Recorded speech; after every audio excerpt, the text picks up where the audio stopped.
Hey guys, welcome to Rosie's kitchen. ఈరోజు వీడియోలో కార్తీక మాసంలో స్వయం పాకం ఏ విధంగా సిద్ధం చేసుకోవాలి, ఎలా బ్రాహ్మలకి ఇవ్వాలి, మొత్తం డీటెయిలింగ్గా చెప్పబోతున్నానండి. అసలు ఈ ఐటెం ఇవ్వచ్చా అని కొంతమంది కన్ఫ్యూషన్ ఉంటుంది కదండి. సో వాళ్ళందరి కోసం ఈ వీడియో. సో ఫస్ట్ మేము ఏమి ఇచ్చామో చూపించబోతున్నాను నేను. మేమైతే కొబ్బరి బొండం, గుమ్మడికాయ, బియ్యము, బ్లౌజ్ పీస్, టవల్ అవన్నీ ఒక ప్లేట్లో సెట్ చేసుకున్నామండి. ఇంకో ప్లేట్లో అయితే బియ్యము, కందిపప్పు, ఎండుమిరపకాయలు, చింతపండు,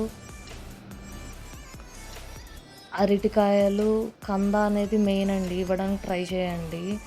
వంకాయలు, ఆలుగడ్డ, ఉసిరికాయలు, పాలు, పెరుగు, గంగాజలము, మొలతాడు, జంజము, విభూదుండ, సాలగ్రామం కూడా ఇవ్వడానికి ట్రై చేయండి, మంచిదంట ఈ మాసంలో ఇస్తే.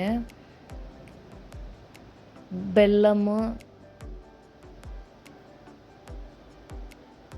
తోటకూర, అరటికాయలు, చామదుంప, ఇలాగా అన్నీ ఇలాగా సెట్ చేసుకున్నామండి.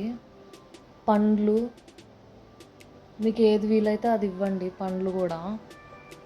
నెక్స్ట్ ఉసిరికాయ దీపం కోసము ఉసిరికాయలు పైన కొంచెం లేయర్ కట్ చేసుకుని ఒత్తేసి ఇవ్వాలండి. పువ్వొత్తులు వేసి సెట్ చేసుకొని ఇవ్వండి. మేమిద్దరం కలిసి ఇచ్చామన్నమాట. అండ్ తులసి ఆకు కూడా కొంచెం వేయండి, చాలా మంచిదంట. దక్షిణం కూడా సెట్ చేసుకోండి. అండ్ తాంబూలం కూడా సిద్ధం చేసుకోండి. తాంబూలం మెయిన్. చూస్తున్నారు కదా, మొత్తం ఈ విధంగా సెట్ చేసుకున్నాము. అండ్ రాగి ప్లేట్ కూడా ఇచ్చాము, దాంట్లో దీపం పెట్టి అలాగా.